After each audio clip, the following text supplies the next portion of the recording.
Welcome to Darker Things, where history's whispers are given voice and forgotten stories find their way back into the light. Tonight, we take you to a time when shadows held sway over reason, when fear and power intertwined, and when innocence itself was put on trial. This is the story of the Salem Witch Trials, told not as a mere recounting of facts, but through the words of those who lived it, breathed it, and suffered under its weight.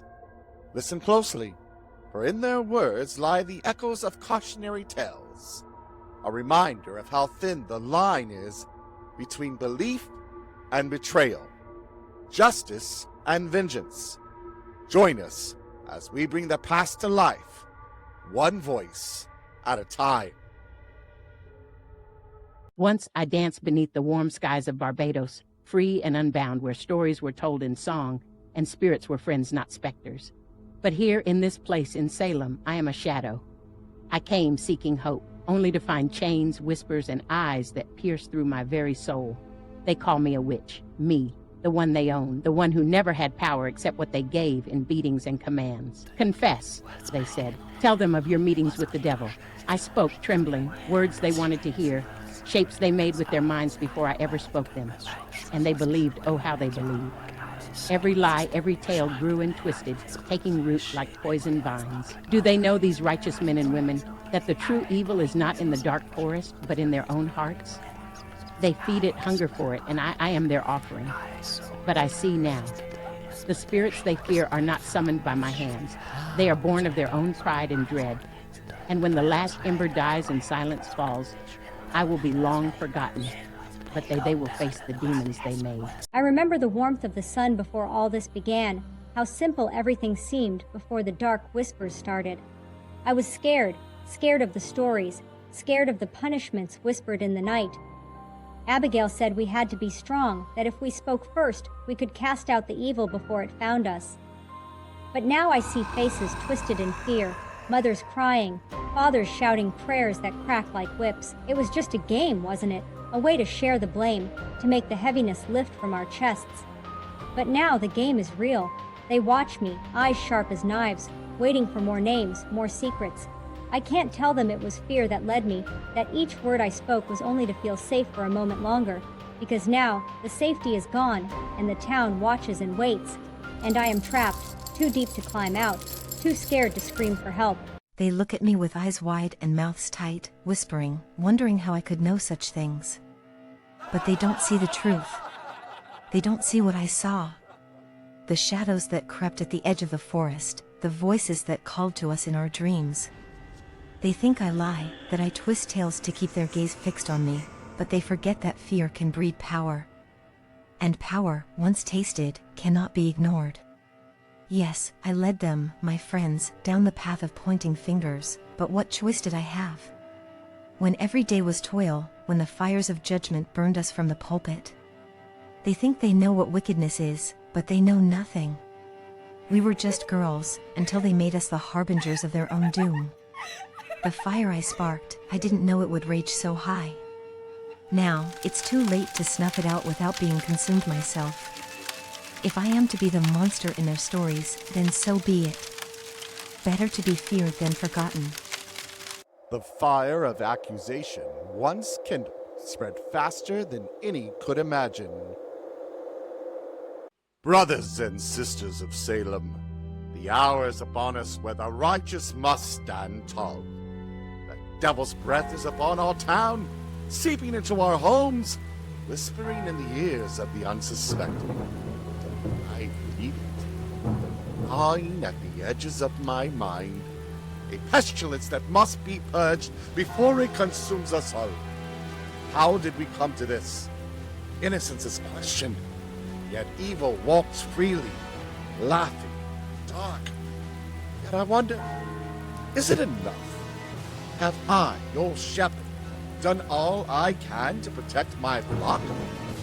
There are those who look upon me with narrowed eyes, who question my resolve, my worthiness. I feel their judgment, their doubt, just as like a wound, whispering that my downfall is near. I will not falter, for I am God's instrument, his voice, his will. To let these accusations crumble, my resolve would be to betray him and surrender this village to damnation. No, I must act, even if that means watching the innocent of the guilty alike tremble under the weight of this trial. I will see this through, even if it breaks us, because better broken than forsaken. Lord, guide my hand, for I fear the path ahead. It's darker than any I've ever known. When the cold winds blow through these wooden walls, I think of our home, of John's voice, and the laughter of our children. How fragile, how fleeting those moments are. They are a memory now, slipping further away with each passing day. They came for me, not with proof, but with whispers, and all I could do was stand as they tore me from my place at the hearth. I have known fear before, but never like this. Not fear for my life, no, I fear for the soul of this town, of John. His heart bears burdens I wish I could ease, sins that weigh him down, though I know his love is real and fierce. And though they say the gallows await, I refuse to let them break me. They may chain my body, but my spirit is not theirs to claim. If this is to be my end, let them see that I stood with dignity, that I spoke only the truth, even when lies would have bought my life. I will face the end with eyes wide open, because I know who I am. Let John find his peace, and let the world remember, we were more than their rumors. We were people, bound by faith and love, and they will never take that from me. Not all stood silent. Some bore witness with unwavering resolve. I once scoffed at this madness, the foolish cries of children and the pride of pious men. It was easy to mock what I did not fear.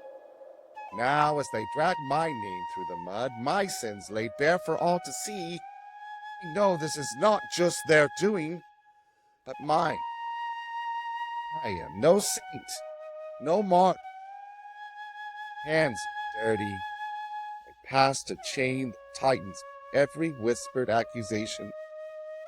And now they ask me to confess, to save myself by joining their lies, by staining my soul so they can rest easy with their illusions. What is a name? Just wind, a sound, until it carries the weight of truth or deceit. Proctor, they say!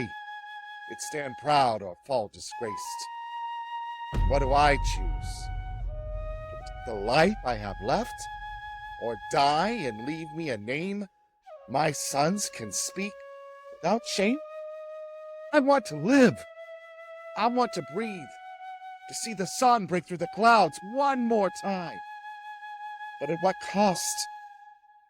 I cannot teach them courage if I betray myself. So let them take me. Let them see that truth has a price. And let them know, for all their power, they could not bend this man's will. I will go to my fate with nothing to hide, nothing left. Honor.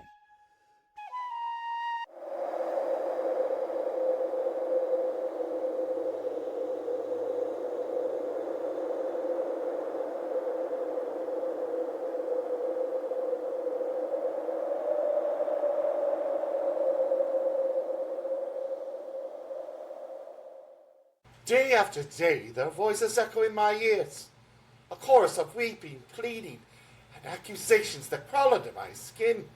I'm the hand of justice, the instrument wielded to separate truth from deceit, yet each sentence handed down leaves an ache that even the law cannot soothe. They say I'm relentless, unforgiving, that my gavel falls like the stroke of death itself. But do they see the burden I carry? The weight of each life judged, each soul condemned or spared by my word alone. The line between righteousness and retribution blurs when the devil is said to walk among us. How can we falter when every hesitation could be an invitation to darkness? Yet in the still of night, when the town is quiet, my own heart dares to question. I wonder if we've lost ourselves in this pursuit. Have I become the thing I fear most? A servant not of justice, but of frenzy. Each name scratched on this parchment feels heavier than the last, and the gallows stand as silent witnesses to our choices. They whisper of abolition and damnation, and I'm caught between them. A judge who must not just answer to this world, but to the next. The trials will end, the fires will cool, and I will remain, facing the ghosts of the innocent and the guilty alike. And then, perhaps, we shall see who truly stands accused. It will in all be me.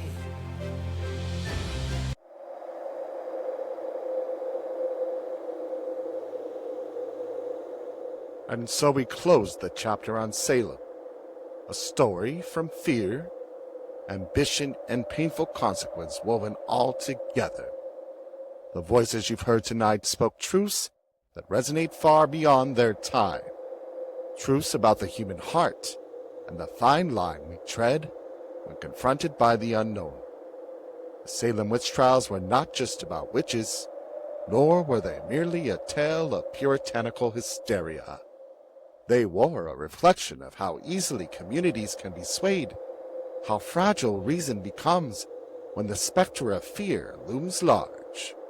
The echoes of Salem remind us that in times of uncertainty, it is not always the darkness we should fear most, but the shadows that live within us, the ones that can turn neighbor against neighbor, justice into vengeance, and turn truth into a lie we tell ourselves. Thank you for joining us on this journey into the past. Stay curious, stay vigilant, and until next time, keep seeking the stories that reveal the darker things.